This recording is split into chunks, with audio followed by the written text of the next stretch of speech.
এইখনে হ'ল Martin Montgomery report. Martin Montgomery ৰিপৰ্টৰ volume number 5 Rangpur and Assam আৰু প্ৰথম পাব্লিছ হৈছিল আপোনাৰ ফাৰ্ষ্ট পাব্লিছ 1838। এই কিতাপখনৰে পেজ নম্বৰ 490 আপোনালোকে এইদৰে পাব যে the dress and fashion here are nearly the same as in Dinajpur, only a rather greater nakedness prevailing among the men, and a greater proportion of the women retain the old fashion of Kamrup, which consists in covering themselves with a square piece of cloth, patani, passed under the arm round the back, so as to cross before, where it is only secured by upper corner being tucked in above the breast. ইয়াৰ পিছত আপোনালোকে পঢ়িব পাৰে eastern Bengal and Assam district gazetteer Rangpur J.A. Vas ডাঙৰীয়াই লিখিছে আৰু 1911ত publish হৈছিল। এই কিতাপখনৰ পেজ নম্বৰ 40 এইদৰে লিখা আছে যে all Rajbanshi women wear the all Kamrup dress which offered a marked contrast to the Bengal sari. It consist of a piece of color cloth passed round the body under the arms, reaching to the knees below the leaving the head and shoulder bare. ইতিমধ্যে আপোনালোকে দেখিলে যে কিদৰে ৰাজবংশী মহিলাসকলে বুকুত পাটানি পিন্ধিছিল আৰু এই পাটানি বুকুত পাটানি পিন্ধা ফটো ডিছক্ৰিপটিভ এথনলজি অফ বেংগলৰ লেখক এডৱাৰ্ড টুইট ডেল্টন চাহাবে তেওঁৰ কিতাপত ছবি সহকাৰে দেখুৱাইছে। আহক আমি সেই ছবিটো চাওঁ।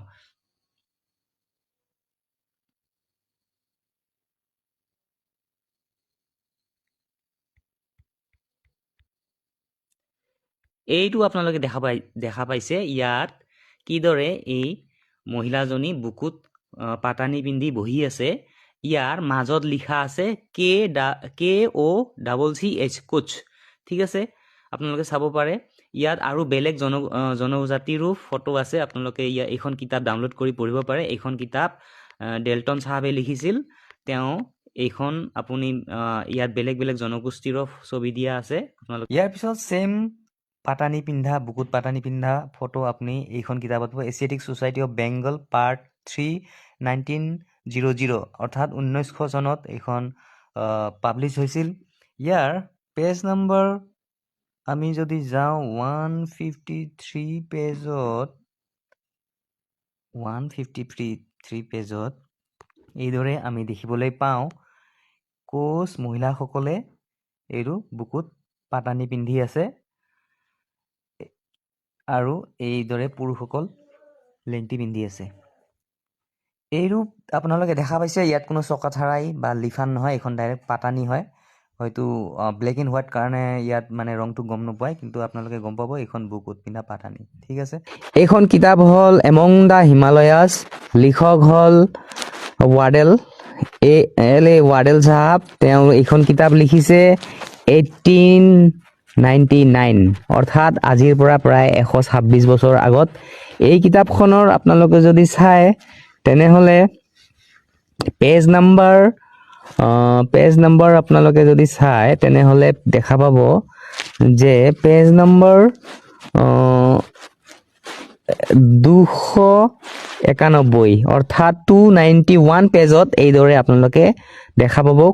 ইয়াত লিখা আছে KOCH or KOOCH অৰ্থাৎ আজিৰ যিটো কোচবিহাৰ বুলি লিখা হয় সেইটো এটা সময়ত কোচ ট্ৰাইব বুলিয়ে কোৱা হৈছিল। এই আপোনালোকে চাব পাৰে কিদৰে বুকুত ফটা পিন্ধি আছে, ফটা বা পাটানি। ইয়াৰ এইদৰে আৰু মেনশ্যন আছে যে ইয়াত এনেদৰে লিখা আছে most of them however prefer to call themselves by the Hindu title of Rajbangshi or the royal race। এই কোচসকলক যে ৰাজবংশী বুলি কোৱা হয় বা নিজকে ৰাজবংশী পৰিচয় দিয়ে এই বিষয়ে ইয়াত লিখা আছে।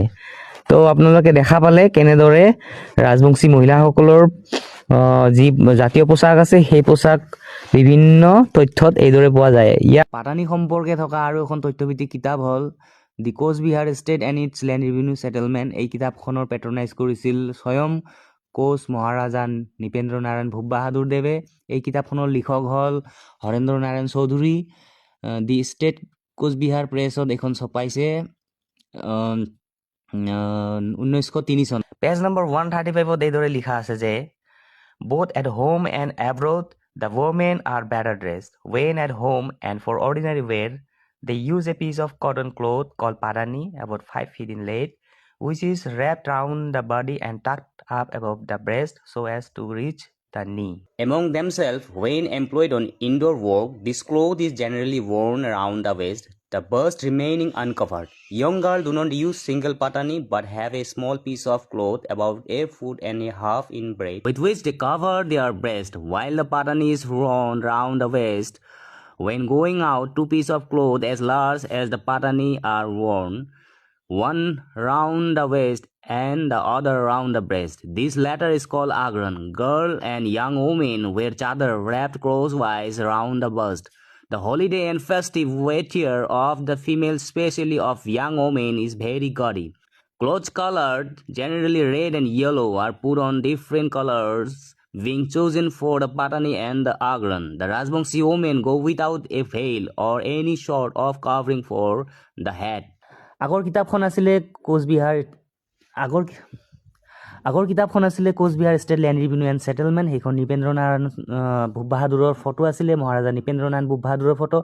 এইখন কিতাপ হ'ল হিষ্ট্ৰী অফ কোচবিহাৰ, খাঁ চৌধুৰী আমাতুল্লাহ আহমেদ চাহাবে লিখিছে 1936 অৰ্থাৎ 1936 চনত এইখন পাব্লিছ হৈছিল। Authority of the Coochbehar state লিখা আছে ইয়াত ধুনীয়াকৈ লিখিছে, print at the state press and published under authority of the Coochbehar state অৰ্থাৎ কোচবিহাৰ গভৰ্ণমেণ্টৰ কোচ ৰজাৰ তত্ত্বাৱধানত এইখন কিতাপ ছপোৱা হৈছিল। এই কিতাপখনৰ পেজ নম্বৰ 57ত এইদৰে লিখা আছে যে সেকালের নারীরা বুক বান্ধনা একখানা বস্ত্র কেহ কেহ বা আঘরণ এবং ফোঁতা নামক উপরে ও নিচে 2 খণ্ড বস্ত্র পরিতেন। সাধারণ দরিদ্র পুরুষেরা লেংটি এবং উন্নতর অবস্থার ব্যক্তিগণ আঁঠু পর্যন্ত ধুতি ব্যবহার করিতেন। এন্ডির চাদরই ভদ্রলোকের উপযোগী শীতবস্ত্র ছিল। বনা তাঁত তসর অথবা গর্দের বস্ত্র উন্নত শ্রেণীর বিশেষ অবস্থাপন্ন লোক ব্যতীত সাধারণের ব্যবহারের সামর্থ্য ছিল না। তবে রেশমি বস্ত্রের আমদানির সংবাদ হইতে তাহাদের প্রাচীন ব্যৱহাৰ জানা যায়। তো এইদৰে আপোনালোকে দেখা পাইছে যে আগৰ কোচবিহাৰ লেণ্ড ৰিভিনিউ ছেটেলমেণ্টতো আগুৰণ আৰু পাটানীৰ কথা উল্লেখ কৰিছে। মই যিহেতু আপোনালোকক আগতে এবাৰ জনাইছোঁ যে পাটানীক ঠায়ে ঠায়ে বিশেষে ফটা বুলিও কোৱা হয়। এইখন কিতাপ হিষ্ট্ৰী অফ কোচবিহাৰ, কোচবিহাৰৰ ইতিহাস নাম বেংগলী ভাষাত লিখা কিতাপ। এই কিতাপখনত আপোনালোকে দেখা পাব স্পষ্টভাৱে কৈছে যে সেইকালের নারীরা বুক বান্ধনা একখনা বস্ত্র কেহ কেহ বা আঘরণ এবং ফোঁতা নামক উপরে ও নিচে অর্থাৎ ওপৰত আৰু তলত 2 খণ্ড বস্ত্ৰ পৰিতেন, মানে 2খন কাপোৰ পিন্ধিছে। এই ছবিখনৰ জৰিয়তে মই আপোনালোকক দেখুৱাব বিচাৰিছোঁ যে কিদৰে ৰাজবংশী মহিলাসকলে বুকুত আঘৰণ পিন্ধে আৰু কঁকালত পাটানি পিন্ধে। ঠাই বিশেষে পাটানিখনক ফোঁটা বুলিও কোৱা হয়, মই ইতিমধ্যে আপোনালোকক জনাইছোঁ। এই আইজনীক চাব পাৰে আপোনালোকে যদি কেতিয়াবা লক্ষীপুৰ গোৱালপাৰা অঞ্চলত যায় এতিয়াও দেখা পাব। ধুবুৰী জিলাৰ ফুটকিবাৰী অঞ্চলতো তেনেকুৱা পাটানি পূৰ্বতে পিন্ধিছিলে। কোকৰাঝাৰৰ গোসাইগাঁও অঞ্চলতো কিছুমান অঞ্চলত পিন্ধিছিলে, আজিকালি অৱশ্যে দেখা নাযায়। আজিকালি বুকুত পিন্ধা সেই ঢেপৰ ষ্টাইলৰ পাটানিখনে বেছি ফেমাছ হ'ল। এই আৱজনীক আপোনালোকে চাব পাৰে, তেওঁ কিদৰে বুকুত আঘৰণ আৰু কঁকালত পাটানি পিন্ধিছে তেওঁলোকে ঘৰত বনায়। আপোনালোকে যদি কোনোবা ফিল্ড ইনভেষ্টিগেশ্যন কৰিব বিচাৰে আপোনালোকে নিশ্চয় তেওঁলোকক লগ পাব পাৰে। Thank U.